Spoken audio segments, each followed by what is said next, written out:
آپ کو پتا ہے کہ بنی اسرائیل جو ہے وہ بیسیکلی کہاں سیٹل ہو گئے تھے جا کے؟ ایجپٹ میں. کیسے سیٹل ہوئے تھے پوری تاریخ ہے. اصل میں یوسف علیہ السلام جب ایجپٹ میں تشریف لے گئے، ظاہر ہے جب عزیز مصر نے، آپ نے پورا واقعہ پڑھا ہے، انہیں خرید لیا تھا، تو اللہ کا یہ پلان تھا، اللہ نے انہیں وہاں سیٹل کروایا اور ایک پوزیشن دی، فائنانس منسٹر بن گئے، اس کے بعد کنگ آف ایجپٹ بھی بن گئے. اپنی فیملی کو انہوں نے وہاں پہ شفٹ کروا لیا ایجپٹ. تو ان کے بعد سے لے کے موسیٰ علیہ السلام کے ٹائم تک جو ہے وہ بنی اسرائیل ایجپٹ میں رہی. اور پھر آپ کو وہ پوری سٹوری پتہ ہے کہ فیرو نے کس طرح انہیں انسلیو کیا، رائٹ؟ اللہ کی طرف سے ایک ٹیسٹ آیا بنی اسرائیل میں، تو موسیٰ علیہ السلام نے انہیں کس طرح سے چھٹکارا دیا. موسیٰ علیہ السلام جو ہے بنی اسرائیل کو سیٹل کروانے لے جا رہے تھے جیروسلم میں، because it's a blessed land, اور اللہ کی طرف سے حکم تھا. لیکن جیروسلم پہ اس وقت کچھ اور لوگ قابض تھے، تو موسیٰ علیہ السلام نے جہاد کا حکم دیا بنی اسرائیل کو. تو بنی اسرائیل نے آگے سے کیا کہا کہ ہمیں ڈر لگتا ہے وہاں پہ جو لوگ قابض ہیں، تو تم اور تمہارا رب جا کے لڑ لو. یہ میں نے آپ کو سیرہ میں بھی پڑھایا نا کہ سعد بن معاذ تھے غالباً جنہوں نے اللہ کے نبی صلی اللہ علیہ وسلم کو کہا تھا جنگ بدر کے موقع پہ کہ we are not like the people of بنی اسرائیل، ہم بنی اسرائیل تھوڑی ہیں کہ ہم آپ کو کہیں گے آپ اور آپ کا رب لڑ لو. تو یہ بڑا مشہور واقعہ. تو اس کے نتیجے میں اللہ نے پھر ظاہر ہے اپنا غضب اور اپنی ناراضگی شو کی، اور بنی اسرائیل 40 سال جو ہے وہ وادی سینائی میں بھٹکتے رہے، پیننسولا، دا سینائی پیننسولا، اور 40 سال بھٹکتے رہے.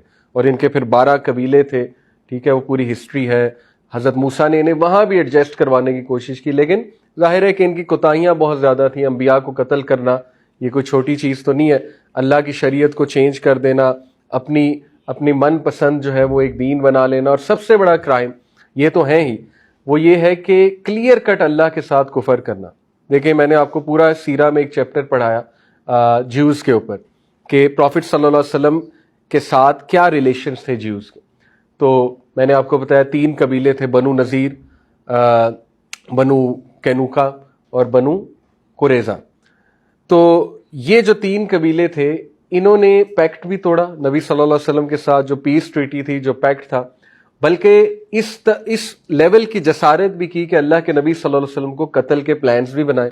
اور پھر کعب بن اشرف، یہ ایک ان کا بہت بڑا سردار بھی تھا اور پوئٹ تھا اور بڑا کیرزمیٹک فگر تھا ان میں، وہ مسلم عورتوں کے بارے میں بہت ہی فحش قسم کی جو ہے نا وہ شاعری بھی لکھا کرتا.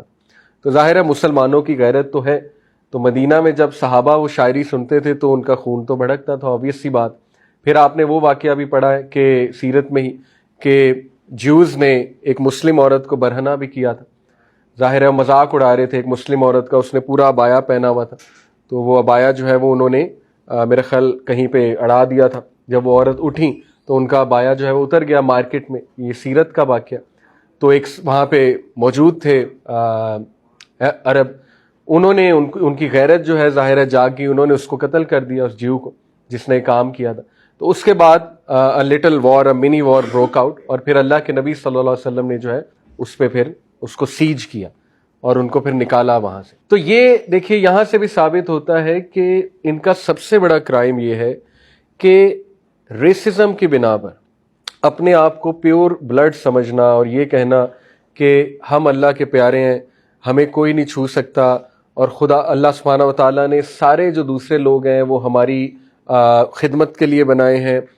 آپ ان کی تلمود اگر پڑھیں گے تو اٹس اے ویری ریسسٹ بک. وہ بیسکلی ان کی صحیح بخاری ہے، اس طرح ہماری صحیح بخاری ان کی تلمود ہے. تو اس میں جو نان جیوز ہیں ان کو گوئے اور گوئمز کہا جاتا ہے، GOY، گوئے اینڈ گوئمز. تو وہاں پہ رولز ہیں باقاعدہ گوئے اور گوئمز کے. میں آپ کو مطلب کوٹ کر سکتا ہوں، میرے پاس پوری پریزنٹیشن پڑی ہوئی ہے.